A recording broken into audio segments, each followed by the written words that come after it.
Welcome back, everyone. So this is part 2 of the lore within Predator Hunting Grounds.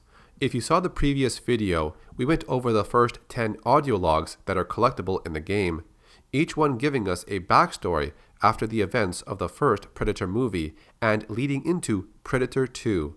Now, with Dutch returning to the story, he teams up with Sean Keyes to unravel the mystery of the hunters we know as Predators. This video will cover the audio logs from number 11 to number 20. If you want to hear the story from number 1 through number 10, then check out the previous video. So let's continue and find out what happens to Dutch from here. March 12th, 1998. We've had our first strong lead since the LA encounter. At 2 a.m., a Special Forces group in Cambodia went MIA. The Owlf was alerted about the missing soldiers. When skinned bodies are flagged in an update to military intelligence, we dispatched Dutch and his crew to the location within hours.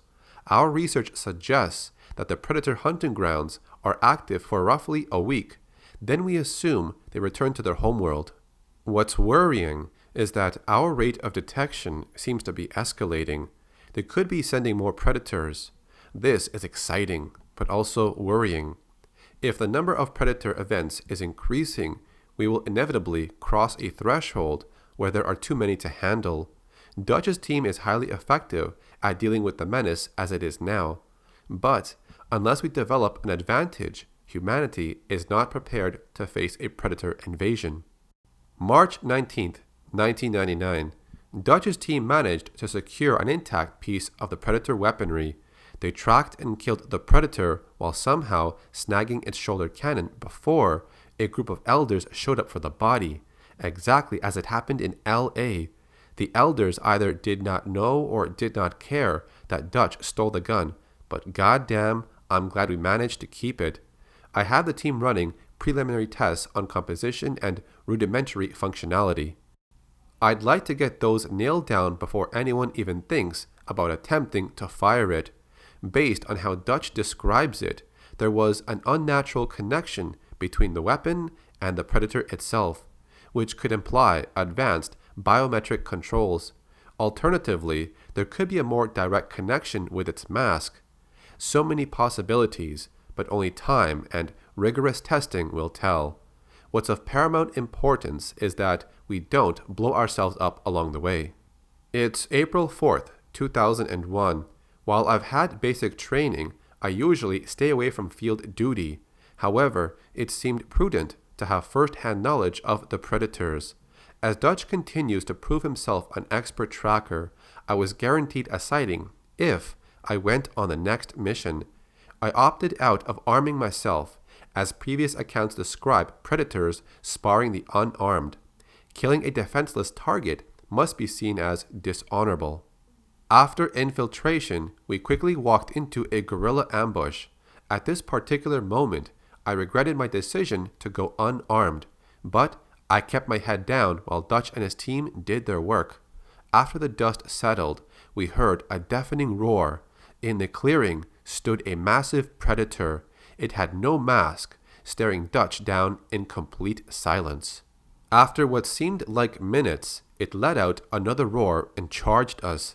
As it was closing in, the Predator threw a knife that missed Dutch, but grazed my arm. Unfazed, Dutch grabbed a spear from his back and thrust it into the Predator's chest. The spear must have missed any vital organs, as the Predator continued to fight Dutch before escaping into the jungle. Minutes later, we felt the ground rumble as a spacecraft lifted into the air and then left the planet entirely. While I paid for it in physical trauma, I'm glad to have seen it in person. I can't say I'm disappointed in what I saw. October 27th, 2004. We have officially secured a Predator's body. Granted, it's pretty shot up, but it will give us a wealth of information on their biology. I considered asking Dutch's team to look into less damaging methods of subduing the Predator, but decided against it. Still, Dutch and his team somehow achieved body exfiltration before it was intercepted or destroyed. While examinations of the body are ongoing, we're running parallel tests on the plasma caster weapon. No attempts at firing it have been made, as we are still trying to figure out if it's functional. My hope is that we can obtain more of these weapons for comparison, which would hopefully lead to replicating the technology.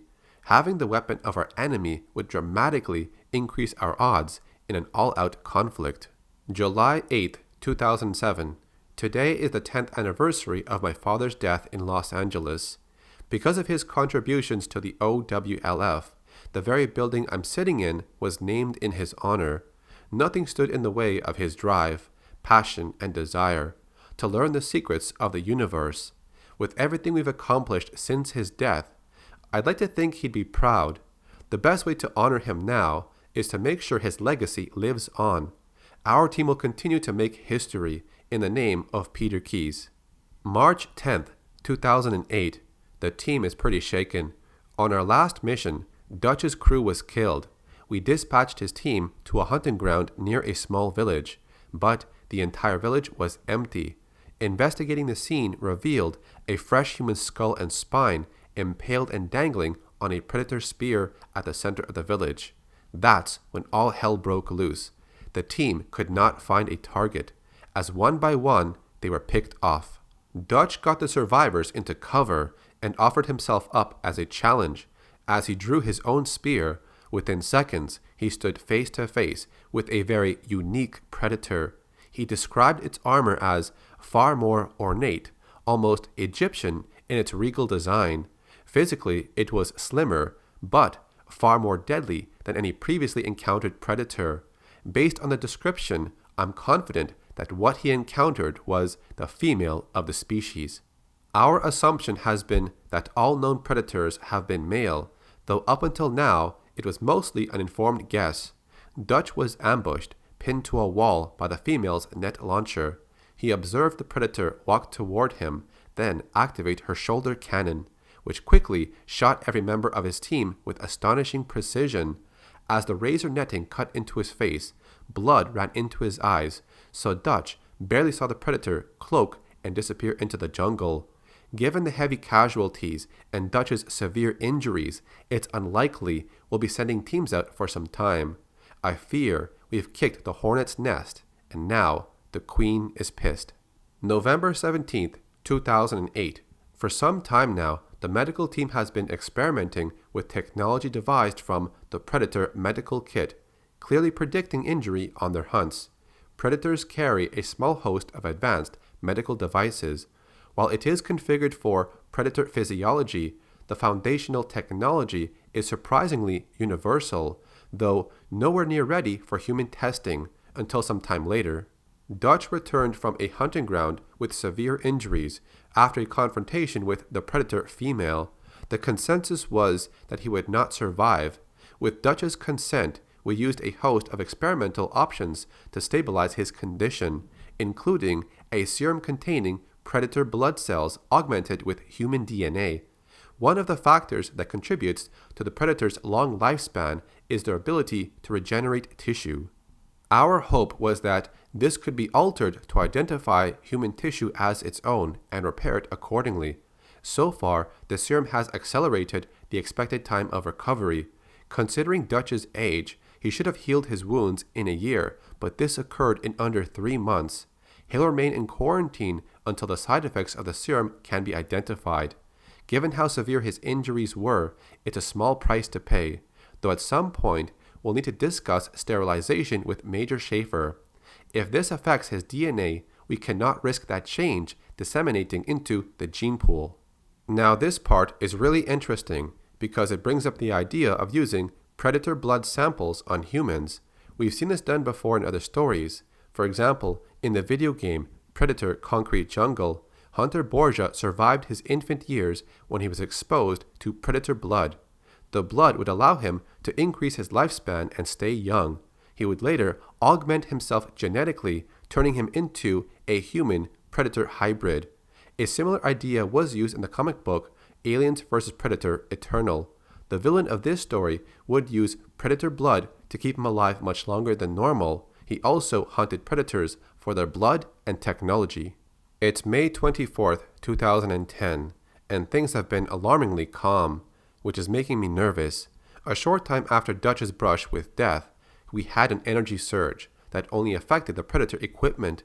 We have no idea what caused the surge, and I can't tell if it damaged anything, but it was definitely some sort of localized anomaly. Granted, we've collected quite the assortment of Predator tech, but the possibility of losing even a few pieces is terrifying. I worry this has something to do with the emergence of the Predator female. Are they preparing for something? I doubt they've decided to leave Earth alone. Either way, we're in a holding pattern until the next encounter, but with this Predator drought, we may be out of luck. March 3rd, 2015. With Predator encounters dwindling, our funding has been adjusted accordingly. I know the other intelligence branches have been eager to get our section closed, as they're not privy to what exactly we're doing. They know we're in research and development, but we have not produced any weaponry or technology that's ready for deployment, which was a major incentive for getting the OWLF established. As far as they know, we're just a bunch of UFO lunatics chasing conspiracy theories. The technology we've recovered would suffice, but there is so much more to what we do than just harvesting weapons for conventional warfare. Regardless, it seems we'll have to bite the bullet and do what we need to defend humanity against the Predator threat. If we throw the government some of our lesser breakthroughs, maybe that will keep the wolf from the door. Either way, we'll need a live specimen to make further significant strides. It seems that every encounter with Dutch leads to a dead Predator and broken gear, and that's only if another band of Predators does not show up to take the body. Long story short, something needs to start happening, or the OWLF may have to shutter. Final entry, August 29th, 2016. It's official. They're abolishing the OWLF. In my opinion, it was a certain central agency that stuck the final knife in our back. But that's not relevant anymore. A group of private contractors pitched a task force to replace us, and it was approved.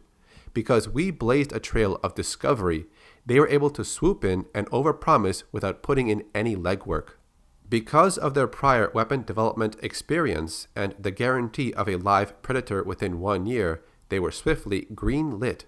Many of our other agents, myself included, were given jobs on this new Project Stargazer. Since this is no longer the OWLF, I suppose I don't need to record these anymore. It's not like anyone will hear them. The research department is being cataloged and classified as storage. Still, I just wanted to say, I'm sorry, Dad. I tried to keep it going. I really did. I tried to find a way to keep this from happening to anyone else, but it was too much. Project Stargazer is not what you built, but I will make sure I bring your mission with me. Fortunately, Dutch was able to stay out of our official works, but I'm sure I'll be hearing from him soon. And that's it. This is where the lore in Predator Hunting Grounds comes to an end, for now. If they do release future content that expands even more, then I will cover it. So these 20 audio recordings tell the story of what happened after Predator and Predator 2, then connecting to the Predator in 2018. It's pretty cool how they brought back Dutch in this way. We all wanted him to come back in the second movie, but it never happened. So this at least is something, and it was a nice way of including him into the story instead of a small cameo appearance. He hunted predators, but lost to the female Predator. We can only wonder where the story goes from here. What will happen to Dutch if he's using Predator blood samples to recover his injuries? Will this affect him in the future? We have yet to see. The story did make good connections between these three movies, so I gotta say, I did enjoy reading through these. But how about you? Do you think this was a good way to bring back Dutch? Let me know what you think in the comments section. If you made it this far into the video, then thank you for watching. If you want to see more content around Predator lore, then all you have to do is subscribe to my channel and turn on notifications. This way, you get notified when I upload a video. Before I end this video, I did cover the stories of a few female Predators in the past, so I will leave links to those videos. It's been a great experience going through the story with you, and thank you for watching. My name is Acid Glow, and I'll see you in the next video.